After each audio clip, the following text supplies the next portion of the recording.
BNP এবং অপর যে রাজনৈতিক দলগুলো এই জুলাই সনদের ইমপ্লিমেন্টেশনের জায়গাতে তারা বাধা দিচ্ছেন, আমরা তাদেরকে জানাবো যে আপনারা নির্বাচনের ক্ষেত্রে এই ধরনের বাধা সৃষ্টি করবেন না।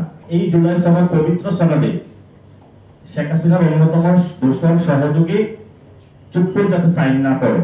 বিএনপি সহ কয়েকটি রাজনৈতিক দল জুলাই সনদের আইনি ভিত্তি দিতে বাধা দিচ্ছে বলে অভিযোগ করেছেন জাতীয় নাগরিক পার্টি এনসিপির মুখ্য সমন্বয়ক নাসির উদ্দিন পাটোয়ারি। এ সময় দলগুলোকে গণতন্ত্রের পথে থাকার আহ্বান জানান এনসিপির এই নেতা। বিএনপি এবং অপর যে রাজনৈতিক দলগুলো এই জুলাই সনদের ইমপ্লিমেন্টেশনের জায়গাতে তারা বাধা দিচ্ছেন, আমরা তাদেরকে জানাবো যে আপনারা নির্বাচনের ক্ষেত্রে এই ধরনের বাধা সৃষ্টি করবেন না। আপনারা গণতন্ত্রের শক্তির কথা বলেছেন, গণতন্ত্রের পথে থাকুন।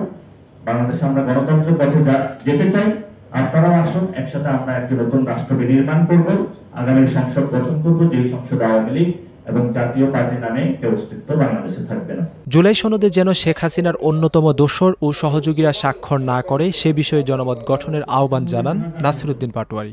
সনদে অধ্যাপক ইউনূসকে স্বাক্ষর করতে হবে বলেও জানান তিনি।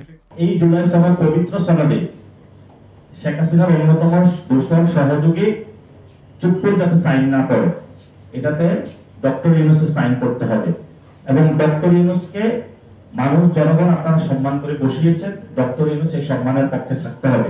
এনসিপির মুখ্য সমন্বয়ক বলেন, জনতার রক্তের ওপর দিয়ে এই সরকার গঠিত হয়েছে, তাই সরকারের প্রতি আহ্বান একটু ঝুঁকি নিয়ে হলেও জুলাই সনদের অধ্যাদেশ ও আইনি প্রক্রিয়াকে সুন্দরভাবে জনগণের সামনে উপস্থাপন করুন।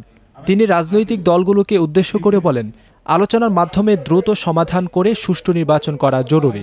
সুষ্ঠু নির্বাচনের মধ্য দিয়ে আমরা গণতান্ত্রিকভাবে ক্ষমতায় উত্তরণের পথে যেতে চাই। তবে তিনি সতর্ক করেন, সনদ বাস্তবায়নে বাধা দিলে নির্বাচন ক্ষতিগ্রস্ত হবে।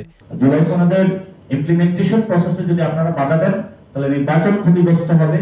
নির্বাচন যদি ক্ষতিগ্রস্ত হয়, বাংলাদেশ সংকটের জায়গায় যাবে, যেখানে হলো মাঠে মারামারি, ভাঙচুর, এই ধরনের কোনো অসভ্য কাজগুলো বাংলাদেশের আর হবে না।